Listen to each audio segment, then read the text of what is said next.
Hi, everybody. It's me, your Uncle Herbie, and this is another episode of Wisdom After the Fall.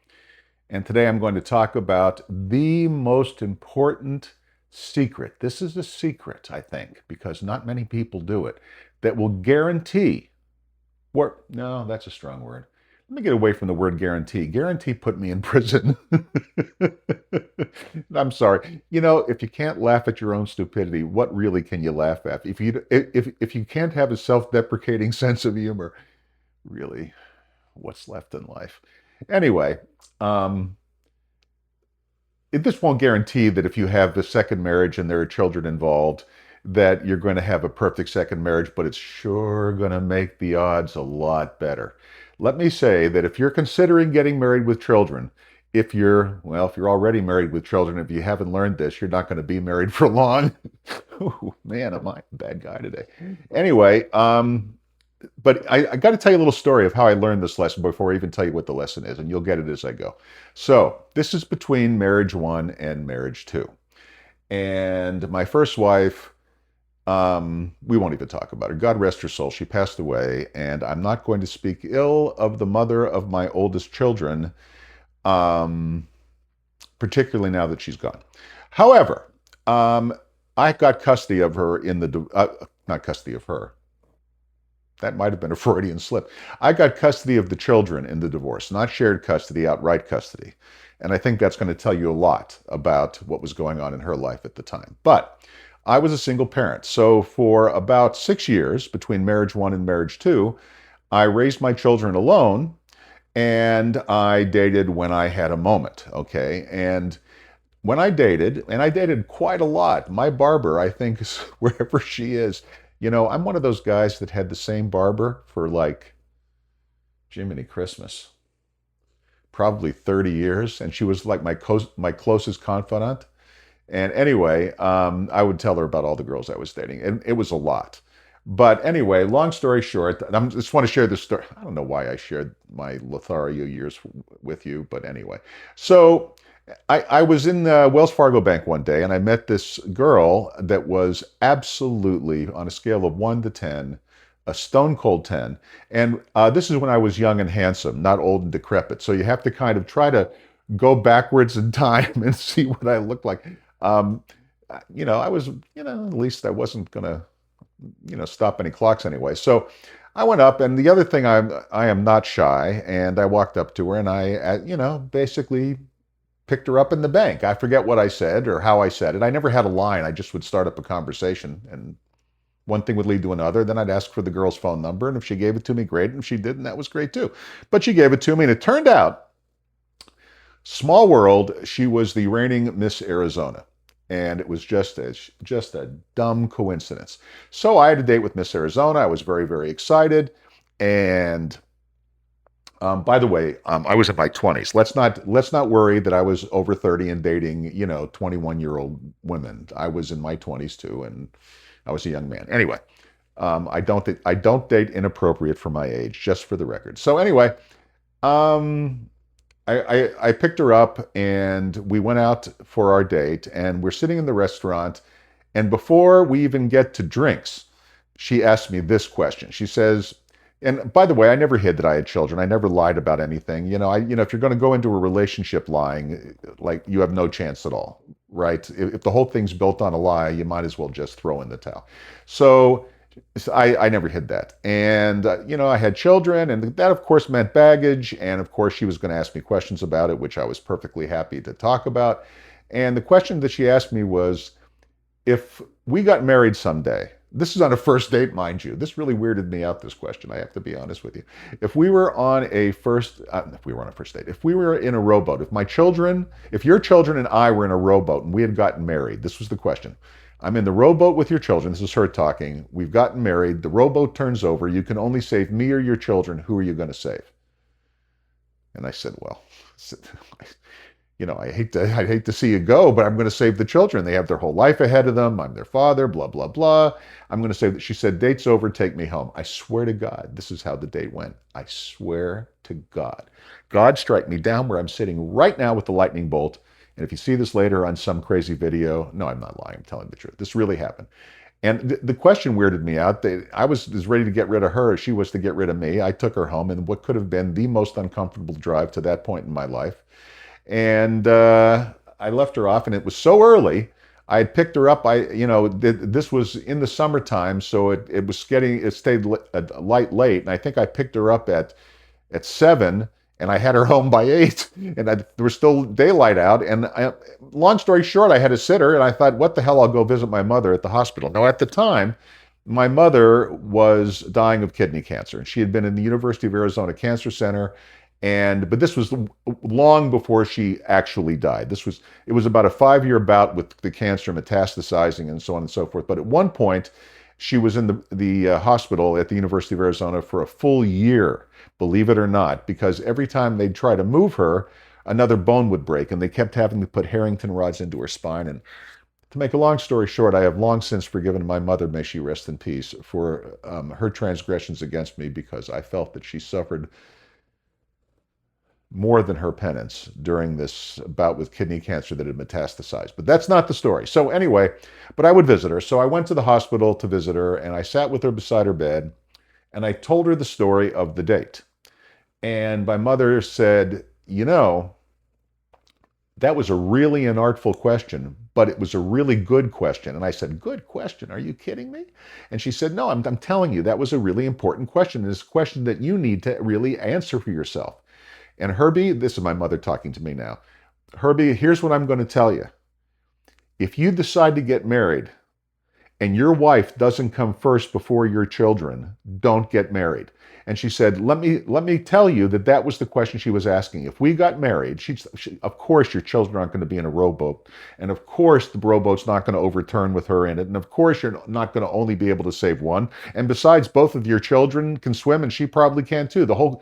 Yes, the question is a metaphor, but the real question is, who comes first if you get married this second time? And if it's your kids, don't get married. Stay single till the kids are 18 and leave home. And I thought that was a very thoughtful answer. And it hadn't been how I had thought about it up to that point. So anyway, it made an impression on me. And years go by, and I meet Terry, and we date for several years. We dated for almost 5 years before we got married. We didn't rush into anything. And she was around my kids a lot, and she wanted to have children too, because Terry is younger than me, not inappropriately younger. Terry was born in 1964, and I was born in 1957, so she's 7 years younger than me. But she wanted to have children, and I love children, so I was more than happy to have more. And so, there was the whole thing going on. But when we decided to get married, I told Terry she was going to come first, and then I sat down with my son and my daughter. Now, at the time, my son was, I want to say, 11, and my daughter was 13. I think they were 11 and 13. I could be wrong about that, but I think that's correct. Yeah, that's right. So anyway, long story short, or my son might have been 10. But he was my best man. My son was my best man at my wedding, and my daughter was the maid of honor, and they got along great with Terry. But I sat them down without Terry. I sat them down, and I looked them in the eye, and here's the lesson, guys. And here's what I said to them, and here's what you've got to learn if you're going to have a successful marriage with children involved, a blended marriage. Whether it's the husband bringing in children, or the wife bringing in children, or both of you bringing in children, here's the important part. Your spouse has to come first before your kids, and it's got to be clear to your children, because your children are going to manipulate you because they can't help it. They're children. And they're going to try to play one off the other because they can't help it. They're children. And if you take the side of your children against your spouse, I promise you, this will destroy the trust in your marriage sooner or later, and the whole thing will fall apart. Either that, or you will live in abject misery and be wondering your whole time why you ever divorced your first spouse. Okay, so here's what I said to my children. This was an important lesson. Before the wedding, I sat them down and I said, look, kids, here's the deal. I'm going to marry Terry, and I know you're excited about it and everything else, but the day's going to come when you're not going to like something that Terry tells you, and you're going to come running to me to take your side. And I want you to hear this as clearly as I can say it. I will never take your side. Never. You will never get me to take your side against Terry. If Terry has said something, or if she's put her foot down, or she said no, or whatever the case might be, or yes, maybe I was going to say no. Regardless, I will never overrule Terry. Never. Okay? Now, I may disagree with her, but you'll never know, and I'll talk to her about it later. But in front of you, I'm telling you right now, I will never, ever, ever take your side against Terry. Now, look, I'll take a bullet for you.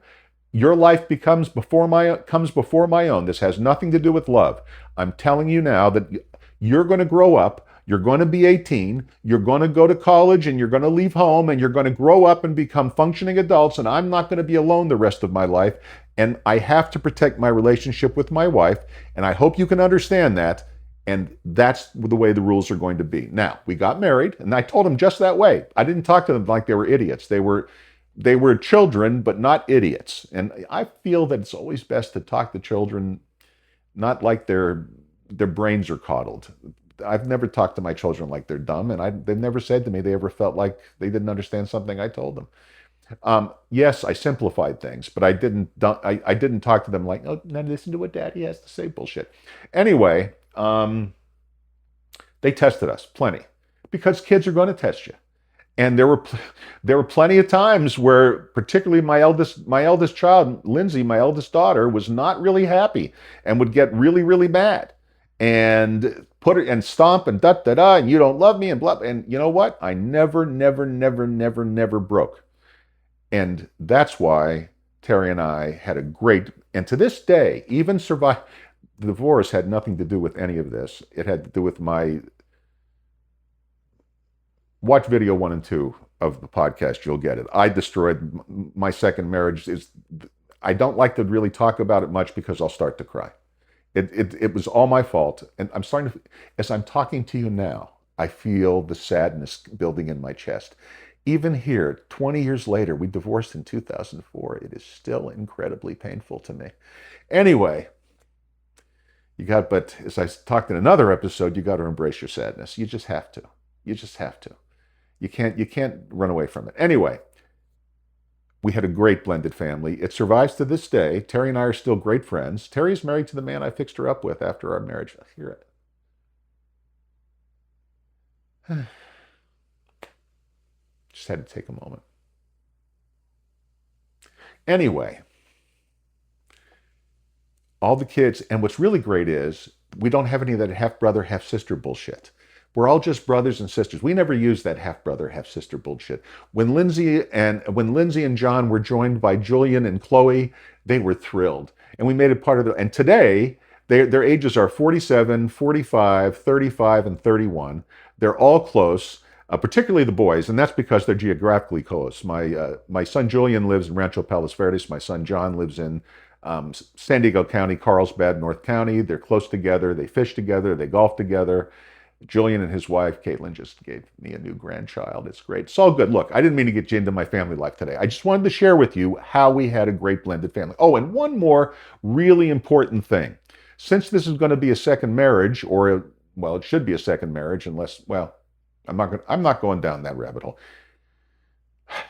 There's going to be the mother of or the father of the children that you're bringing into the marriage involved, depending on which parent is bringing in this. It's almost always the mom bringing in the children, but not always. And when you're bringing those children into that blended marriage, okay, and particularly if you have joint custody, so the kids are only going to be with you part-time, and then they're going to be with their dad or their mom the other part of the time. This is really important, okay? Really important for your relationship with your children later when they grow up. Under no circumstances, no matter how strongly you feel, no matter how egregious you think it is, no matter how disgusted you are or angry, do not badmouth the other parent. Ever, ever, ever. Now, in private, when you're in bed at night, and we had the kids' bedrooms on one side of the house, and our master was on the other side of the house, and Terry and I, often in bed, would sit and bitch and moan about my first wife, who was, let's just say, God rest her soul, I'll just say she was a thrill a minute. And there was a lot of attempted undermining going on. And no matter what she said or what she did, I'll give you one example. It's kind of funny and kind of sad, but she called Terry prune face. Now, and told Lindsay to call Terry prune face. I know, I know. Terry is not a prune face. Terry is magnificently beautiful and like fine wine. Oh, I'm going to cry again.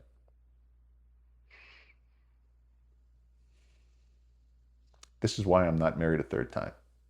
I'm still hung up on Terry. It's the truth of it. Anyway,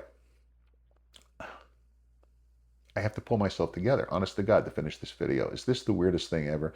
This could be the strangest YouTube video ever. No, not really. I'm sure they're a stranger. I don't have pink or green hair. Anyway, that's all my advice for today. Just resist the urge to badmouth the other one, no matter how brutal it gets. And it can get pretty brutal. Don't I know it? There are lots of stories I can share, and maybe I will with you another day. But for today it's enough. We've been together for 15 minutes. Let's not push your attention span. Before we go, a couple of things. If you would like to support me in some way, pick up a copy of A Radical Reset. It's on Amazon. It's $2.99. No one's trying to get rich doing this because part of that goes to Amazon with every book. But it is the manifesto of anti-politism. This is not a political podcast per se, although I'll talk about current events without telling you who to vote for. Just, again, applying wisdom to it. But what anti-politism is another ism better than what we're doing. It's basically democracy the way the Greeks practiced it, but in a very modern, updated way. Plus, I offer solutions to virtually every major problem that we face. I think you'll find it interesting. You may even disagree with me on lots of stuff, but you know what? That's how friendships are made. You agree on some things, you disagree on others, but it'll be interesting. It's called A Radical Reset.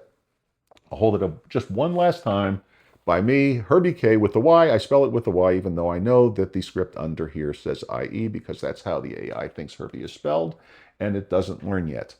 They aren't that smart yet. Just saying. What else is good? Oh, and of course, like, subscribe, share. I'm happy to see that I've gone from 0 subscribers to, as I'm recording this, 27 in the span of a week, and I have like no social media presence. So I'm happy. Listen, spread this around.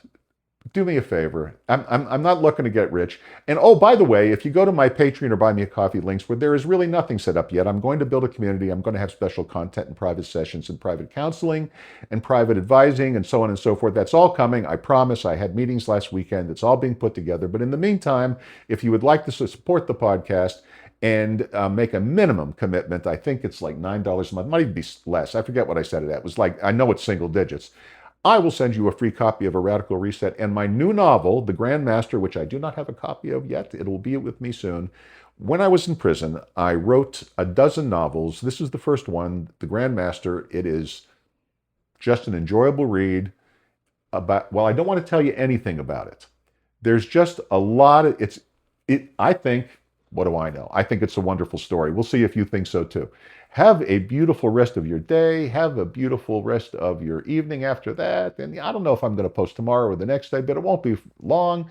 I hope you got something out of this. Share it with your friends. And as I always say at the end of every podcast, peace out.